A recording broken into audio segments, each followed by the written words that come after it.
Shalom ప్రభువైన యేషువ messy నామంలో మీరందరికీ వందనాలు చెల్లిస్తున్నాను. ఈరోజు వాక్యాంశము ఇరాన్ ఇరాక్ గురించి. ఇరాన్ ఇరాక్ పై ఆశీర్వాదాలు ఉన్నాయా? ఇరాన్ ఇరాక్ ని నోవహు దీవించాడా? ఇరాన్ ఇరాక్ అన్నదమ్ముల పిల్లల? ఇరాన్ ఇరాక్ తిరిగి కలిసిపోతారా? వీళ్ళు కలిసే ఉంటారా? చూద్దాం. ఆది కాండము 9వ అధ్యాయము 20వ వచనం. నోవహు వ్యవసాయం చేయనారంభించి ద్రాక్ష తోట వేసెను. పిమ్మట ద్రాక్షరసం త్రాగి మత్తుడై తన గుడారంలో వస్త్రహీనుడిగా ఉండెను. నోవహు ఇంచుమించు సంవత్సరం పాటు ఓడలో ఉండి బయటికి వచ్చి ద్రాక్ష తోట వేశాడు. అంటే ఒక సంవత్సరం కాలం అనుకుందాం. యూదులు వ్యవసాయదారులు ఇప్పుడు మోడర్న్ వ్యవసాయం చేస్తున్నారు. అగ్రికల్చర్ వాళ్ళ దగ్గరే చూసి ప్రపంచం నేర్చుకుని ఆశ్చర్యపోతుంది. ఇసుక నేలను కూడా సస్యశ్యామలం చేస్తున్నారు. ఎడారుల్లో నదులు ప్రవహింప చేస్తున్నారు, పూలు పుష్పింప చేస్తున్నారు, కూరగాయలు పండిస్తున్నారు. వీళ్ళకి అగ్రికల్చర్ అనేది ముందు నుంచి కూడా మంచిగా అలవాటు ఉంది. అయితే ద్రాక్ష తోట వేశాడు. యూదులు ద్రాక్షరసం త్రాగుతారు, పచ్చి ద్రాక్షరసం తాగుతారు. అవి అజ్ఞాన కాలాలు, చీకటి కాలాలు, దేవుడు చూసి చూడనట్టు వదిలేసిన కాలాలు. అప్పటికి కట్టడలు, పదాజ్ఞలు ఇవేమీ కూడా రాలేదు. నోవహు ద్రాక్షరసం తాగాడు, మత్తొచ్చేంత వరకు తాగాడు. త్రాగుడు వలన హత్యలు జరుగుతాయి, అత్యాచారాలు జరుగుతాయి, దోపిడీలు జరుగుతాయి, రక్తపాతం జరుగుద్ది. మత్తులో ఏం చేస్తున్నారో తెలీదు. భార్యాభర్త మీద గొడవలు జరుగుతాయి, తల్లిదండ్రుల మధ్య గొడవలు జరుగుతాయి, పిల్లల మధ్య గొడవలు జరుగుతాయి. ట్రైబల్ ఏరియాలో కూడా ఆడవాళ్ళు తాగుతారు, పిల్లలకు కూడా తాగుడు పట్టిస్తారు, జీలుకళ్ళు పట్టిస్తారు. ఈ మత్తుడైపోయిన తర్వాత వస్త్రహీనుడిగా తన గుడారంలో పడి ఉన్నాడు. తన గుడారం, అది నోవహు గుడారం. ఆ రోజుల్లో ఎవరి గుడారాల్లో వాళ్ళే ఉంటారు. యూదుల అలవాటు అది. ముగ్గురు కొడుకులకు వేరు వేరు గుడారాలు, నోహకి నోహు భార్యకి వేరే గుడారం. ఒంటి మీద వస్త్రాలు లేవు. తన గుడారములో వస్త్రాలు లేకుండా పడి ఉండడం అది బయట ప్రపంచానికి తెలిసే విషయం కాదు. కానీ అప్పుడు కనానుకు తండ్రి అయిన హాము తన తండ్రి వస్త్రహీనుడైన చూచి బయట ఉన్న తన ఇద్దరు సహోదరులకు ఆ సంగతి తెలిపారు. నోహకి షేము, హాము, యాపెత్ ముగ్గురు కొడుకులు ఉన్నారు.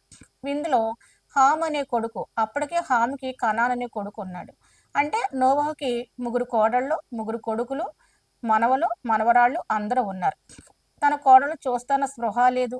ఇంట్లో బయట ఆడపిల్ల తిరుగుతారు కదా, చూస్తాన ఆలోచన లేదు. తన వయసుకు తగిన ఆ విధంగా ప్రవర్తించలేదు. మరి త్రాగిన తర్వాత మతిస్థిమితం కోల్పోయిన పరిస్థితుల్లో ఉంటది. బట్టలు లేకుండా ఉండడం కొడుకు చూశాడు.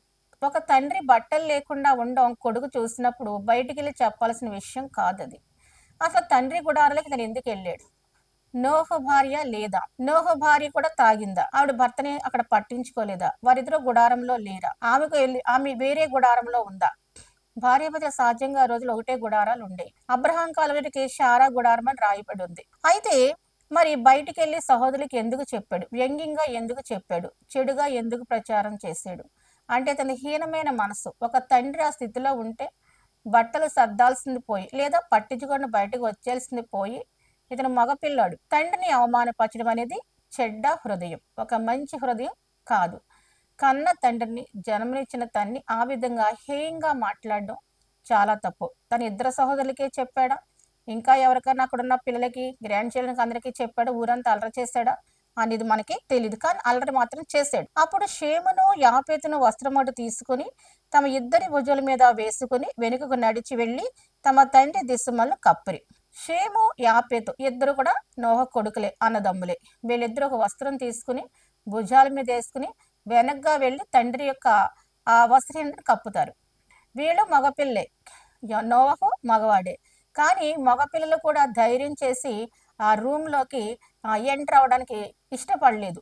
తండ్రి బట్టలు లేకుండా పడి ఉన్నాడని చెప్పి వీళ్ళే ఒక వస్త్రాన్ని తీసుకుని ఏం చేశారంటే వెనక్గా నడిచెళ్ళి కప్పారు. ఆ విధంగా వాళ్ళు అక్కడ చేయడం జరిగింది. అంటే వీళ్ళు నీతిమంతులుగా లెక్క, యథార్థవంతులుగా లెక్క. వీళ్ళలో చెడు హృదయం లేదు. తండ్రి అవమానించబడుతున్నాడని చెప్పేసి బట్టలు కప్పడం జరిగింది. అంటే వీళ్ళు చేసిన పని దేవుడు గుర్తించాడు. షేము, హాపేతు జాయింట్ ఆపరేషన్ ఇది.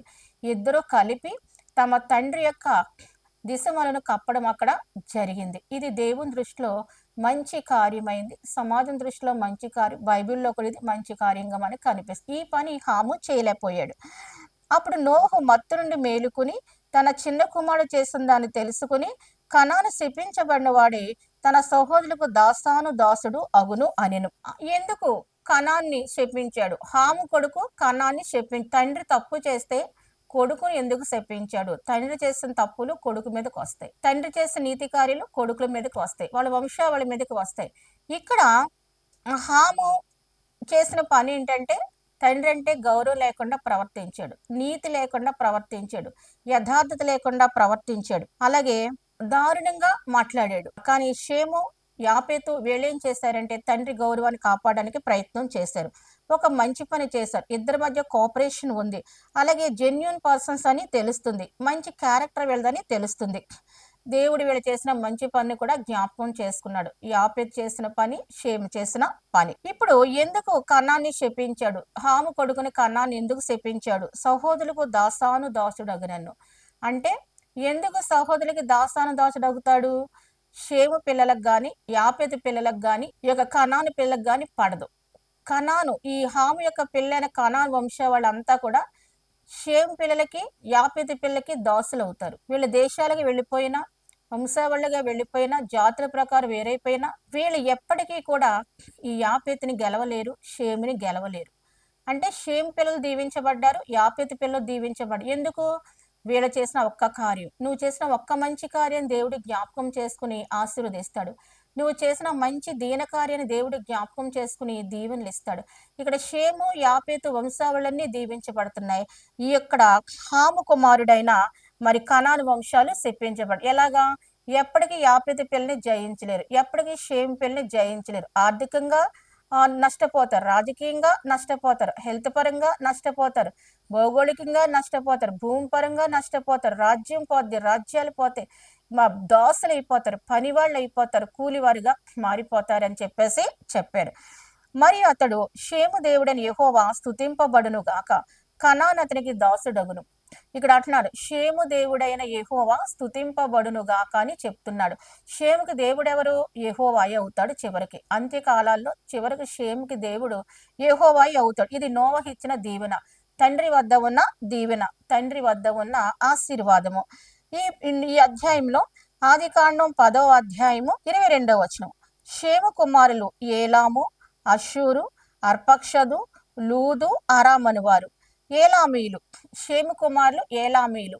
ఈ ఏలామీలే ఇరాన్ వారు. ఇరాన్ దేశంలో ఉన్నవారు ప్రస్తుతం ఏలామీల జాతి, అంటే షేము యొక్క సంతానము. షేము పిల్లే ఇరాన్ వారు.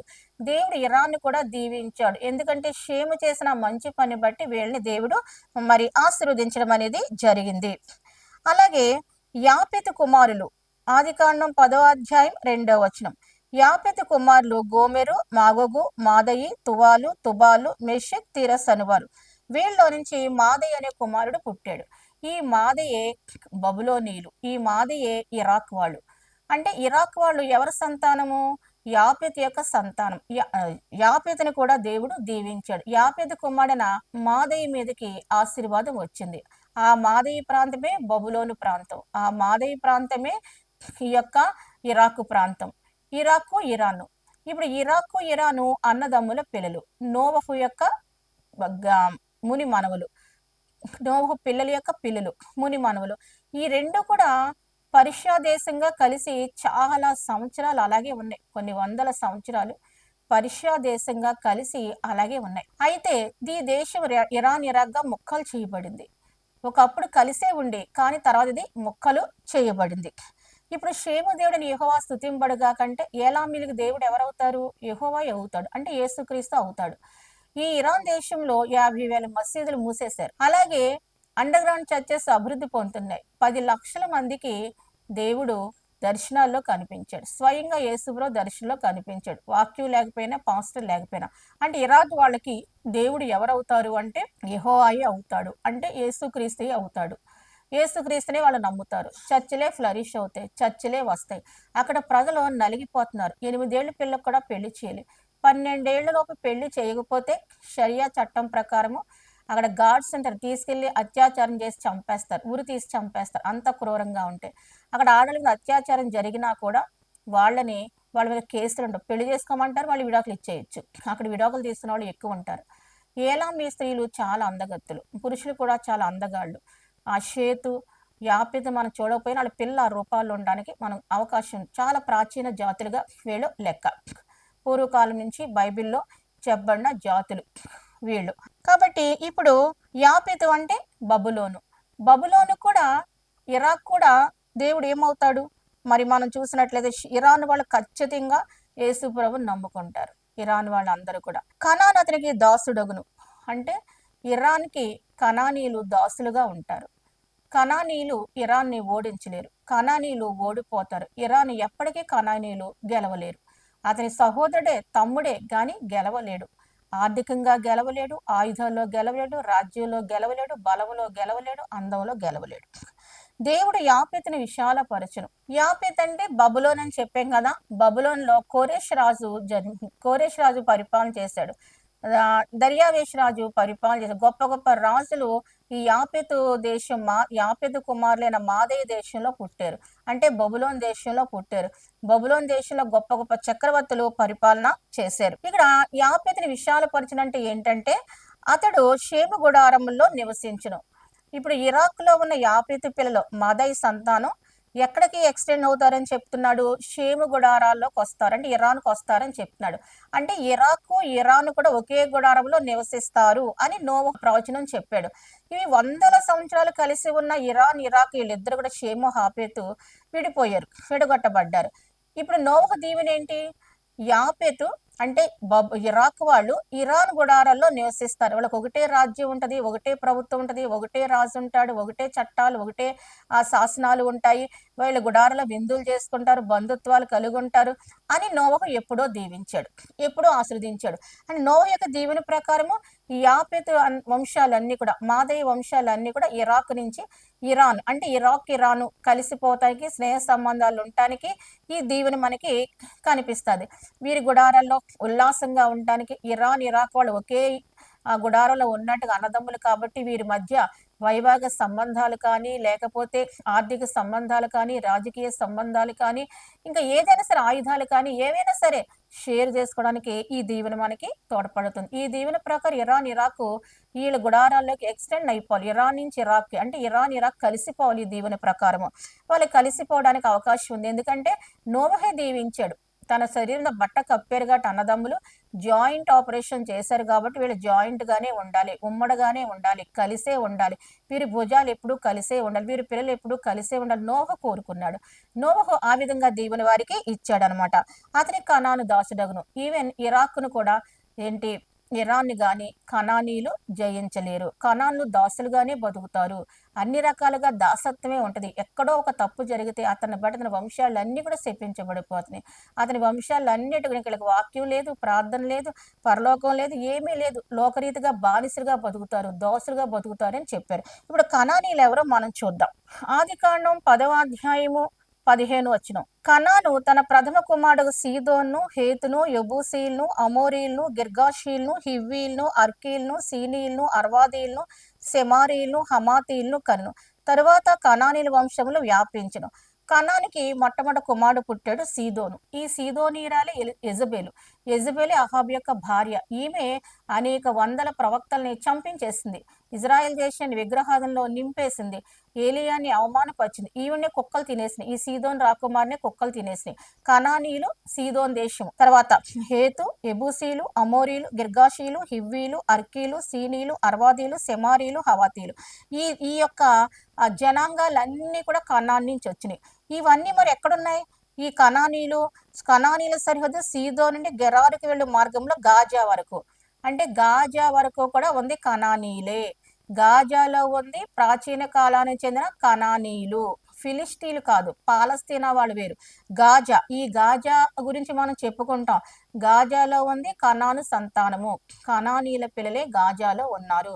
ఇప్పుడు గాజాలో పరిస్థితి మనం చూసినట్లయితే మరి వారి మీదకి ఆశీర్వాదం లేదు, దీవెన లేదు. ఎందుకంటే ఆ ప్రజలు మరి టెర్రరిస్ట్ పరిపాలనలో క్రష్ అయిపోతున్నారు. టెర్రరిస్టులుగా వాళ్ళు ప్రజల్ని తినేస్తున్నారు. టెర్రరిస్టులు ప్రజల రక్తం తాగేస్తున్నారు. అక్కడ ఉన్న హమాస్ అనే టెర్రరిస్ట్ సంస్థ మరి ప్రజల రక్తం తాగేస్తుంది, ప్రజల్ని హింసిస్తుంది. చిన్నపిల్లని కూడా 12 ఏళ్ళ పిల్లలు కూడా మిలిటరీ టెర్రరిస్ట్ ట్రైనింగ్ తీసుకెళ్ళిపోతున్నారు. ప్రభుత్వాలు వ్యతిరేకంగా చేస్తున్నారు. తిండి లేదు. పిల్లలు మంచివాళ్లే, కానీ పిల్లలకి చెడు బీజాలు వేస్తున్నారు. కాబట్టి ఈ గాజాలో ఉంది ఎవరంటే ఈ కనానీయులే. ఈ నోహ యొక్క మనవడే ఈ యొక్క దేశంలో ఉన్నారు. ఈ గాజా వాళ్ళు ఎప్పటికి ఇరాన్, ఇరాక్‌ని జయించలేరు. ఎందుకంటే శాపం ఉంది. ఈ ఇరాన్, ఇరాక్‌కి దీవెన ఉంది. ఒకే తండ్రి పిల్లలు. కానీ ఇద్దరు దీవించబడ్డారు. ఒకడు శపించబడ్డాడు. అలాగే 7 జాతులు 10 జాతులు కనిపిస్తాయి. ఇందులో 7 జాతులు మనం ఎక్కడ చూస్తామంటే ఆదికాండం 15వ అధ్యాయము 17 నుంచి చదువుతాను. మరియు పొద్దుగుంకి కటిక చీకటి పడినప్పుడు రాజున్న పొయ్యు అగ్నిజ్వాలయును కనబడి ఆ ఖండముల మధ్య నడిచిపోయెను.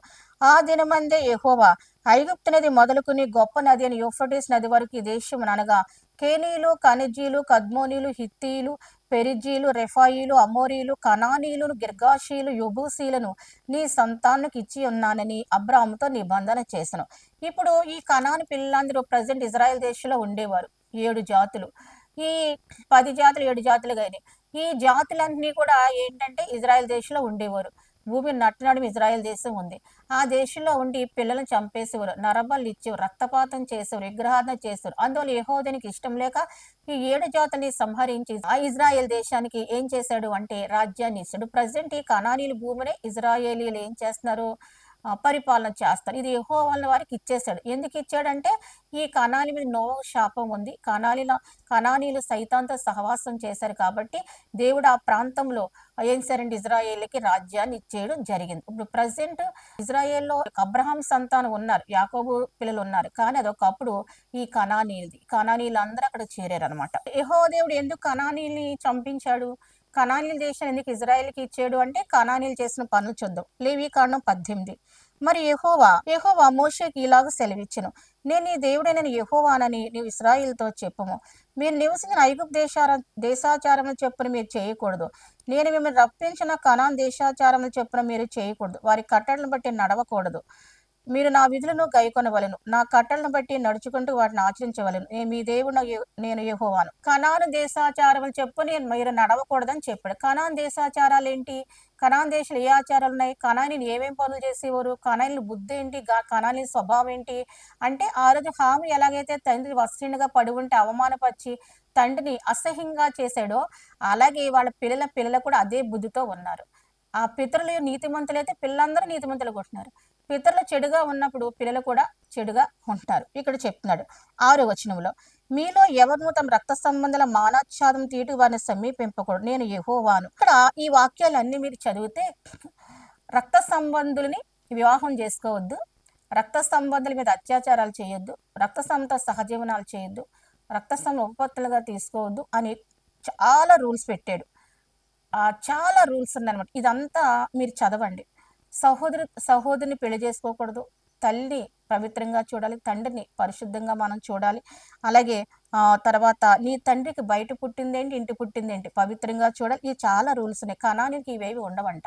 వాళ్ళు మామగారితో సంతానం కంటారట బైబిల్ చెప్తుంది. అలాగే వాళ్ళకి తల్లి, చెల్లి అని ఏమీ ఉండవు. నీతి, నియమం, ఆచారాలు ఉండవట బైబిల్ చెప్తుంది. అందుకే దేవునికి ఇష్టం లేదు. ఇంక ఇవన్నీ చదివితే చాలా ఉంటాయి. కోడలు కూడా పెళ్లి చేసుకుంటారట. ఇలాంటి ఆచారాలు చాలా ఉన్నాయి.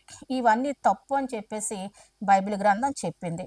తర్వాత చూస్తే పొరుగువాని భార్యతో కూడా అసభ్యంగా ఉండకూడదు. కనానీయులకి ఇవన్నీ అలవాటంట. తర్వాత 21వ వచనము, నీవు ఏమాత్రమును నీ సంతానమును మోలేకు నిమిత్తం అగ్నిగుండమును దాటనీయకూడదు. నీ దేవుని నామను అపవిత్రపరచకూడదు. నేను యెహోవాను. మోలేకు అనే దేవత ఉంటుంది. మంట పెడతారు దేవత కింద. ఇత్తడి దేవత. ఆ యొక్క ఆ ఇత్తడంతా కూడా కాలిపోతా ఉంటది, ఎర్రగా అయిపోతా ఉంటది. అప్పుడే పుట్టిన 3 నెలలు పసిపిల్లని 6 రోజులు పసిపిల్లని తెచ్చి మొలిగి దేవ చేతిలో పెడతారు. వెన్నలా కలిగిపోయి బూడిదైపోద్ది ఆ పిల్ల. అలా తల్లిదండ్రులు వరుసగా తెచ్చి పిల్లల్ని అక్కడ పెడతా ఉంటారు ఆవిడ చేతిలో. మొలిగి దేవతల చేతిలో పిల్లలు పెడతారు. నరబలి ఇస్తూ ఉంటారు. పిల్లల్ని చంపేస్తారు, పిల్లలు వధిస్తారు. ఆ మొలికు దేవతని వీళ్ళు కనానీయులు ఆచరిస్తారు. ఆ మొలికు దేవతని వీళ్ళు కొలుస్తారు. నరబలి ఇచ్చే దేవత. నరబలి ఇవ్వకూడదు, మీ పిల్లల్ని చంపకూడదు, మీ పిల్లల్ని ఏమీ చేయకూడదు, మీ పిల్లల్ని ఇలాగా దేవతలకు ఇవ్వకూడదు అని చెప్పేసి దేవుడు చెప్పాడు. కానీ కనానీయులు వినరు, ఈ పనులన్నీ చేస్తారట. తర్వాత అగ్నిగుండాలు నిప్పుల మీద నడుస్తారంట, అగ్నిగుండాలు దాటతారంట. ఇవన్నీ తప్పు అని దేవుని వాక్యం తెలియజేసినాయి. కనానీయుల ఆచారాలు ఇజ్రాయేల్ ఆచారాలు వేరు. 22 స్త్రీ సైన్యం వలె పురుష సైన్యము కూడదు, అది హేయము. ఆడోళ్ళు పెళ్లి చేసుకోకూడదు, మగోళ్ళు పెళ్లి చేసుకోకూడదు. కనానీయులు మగోళ్ళు పెళ్లి చేసుకుంటారండి. అది దేవునికి ఇష్టం లేదు. ఏ జంతువునందును నీ స్ఖలనము చేసి దాని వలన అపవిత్రత కలుగజేసుకొనకూడదు. జంతువు స్త్రీని పొందినట్లు ఆమె దాని ఎదుట నిలవరాదు. అది విపరీతము.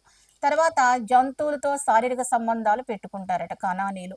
ఆ జంతువులతో శారీరక సంబంధాలు పెట్టుకోవడం తీవ్రమైన నేరం యెహోవా దేవుని దృష్టిలో. ఇజ్రాయేల్ ఆచారాలు వేరు. అందుకే చెప్పాడు 24లో, వీటిలో దేని వలన అపవిత్రత కలుగజేసుకొనకూడదు. నేను మెదటి నుండి వెళ్ళగొట్టుచున్న జనములు వాటన్నిటి వలన అపవిత్రులైరి. ఆ దేశం అపవిత్రత కలది గనుక నేను దాని మీద దాని దోష శిక్షను మోపుచున్నాను. ఆ దేశమందు కాపురమన్న వారిని వెళ్ళగొరకి వేయుచుంది.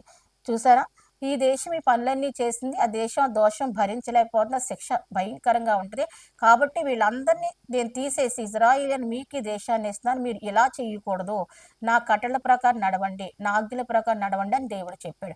కాబట్టి కనాన జీవిత విధానం ఈ విధంగా ఉంటుంది కనుక యెహోవా దేవుడు కనానీయులను అసహించుకున్నాడు.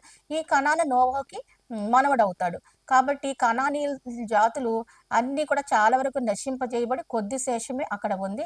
వీళ్ళ రాజ్యానికి రారు, ఎప్పటికీ రాజ్యం ఉండదు, ఎప్పటికి కూడా దాసులుగానే బతుకుతారు తప్ప వీళ్ళు గొప్ప గొప్ప వ్యక్తులుగా ఇరాక్తో పోలిస్తే ఇరాక్ వాళ్ళు గొప్పగా జీవిస్తారు, అద్భుతమైన జీవితం కలిగి ఉంటారు, మంచి సంస్కృతి కలిగి ఉంటారు, మంచి స్వేచ్ఛ స్వాతంత్రాలు కలిగి ఉంటారు. ఇంత ఘోరంగా వాళ్ళు ఇలాగా ప్రవర్తించరు. ఇరాక్ పిల్లలు కొంచెం నీతి నిజాయితీలతో ఉంటారు. చివరి యెహోవాను తెలుసుకుంటారు, యేసుక్రీస్తుని తెలుసుకుంటారు అని నోవహు ఎప్పుడో చెప్పేశాడు. కాబట్టి ఇరాకు అన్నదమ్ములే, కనాను కూడా అన్నదమ్ముడే. కానీ తమ్ముడైన కనాను ఆ నాన్న చేసిన పని బట్టి శపించబడ్డాడు. ఇప్పటికీ మీరు గాజా ప్రాంతాల్లో వాళ్ళ సొదొమ గొమొర్రాలు సర్వనాశనం అయిపోయినాయి. అధికారం అనేది ఈ గాజాలో కూడా లేదు. కాబట్టి దేవుడు చెప్పినట్టుగానే కనానీయులకు అధికారం లేదు. కానీ యాపేతు వాళ్ళకి, షేమ్ సంతానానికి ఇరాకులో దేవుడు అధికారం ఇచ్చాడు. తిరిగా రెండు కూడా ఒకటే అయిపోయిన ఆశ్చర్యం లేదు. ఎందుకంటే ఇద్దరు ఒకే గుడారం నివసిస్తారని ఉంది. వాళ్ళు ఒకే గుడారంలో 100 ఏళ్ళు నివసించారు, ఒకే రాజ్యంగా, ఒకే ప్రభుత్వంగా. కానీ అది ముక్కలు చేయబడింది. కనుక దేవుని లేఖనం మనతో ఏం చెప్తుందంటే ఇరాక్ కూడా ఆస్వాదించబడిన వాళ్ళే, దీవించబడిన వాళ్ళే. అక్కడ కూడా దేవుని సింహాసనం వేయబడుతుంది. వాళ్ళు క్రైస్తులుగా మార్చబడతారు. దేవుడి వాక్యురుదలో ఫలింపు చేయనుగాక. Thank you.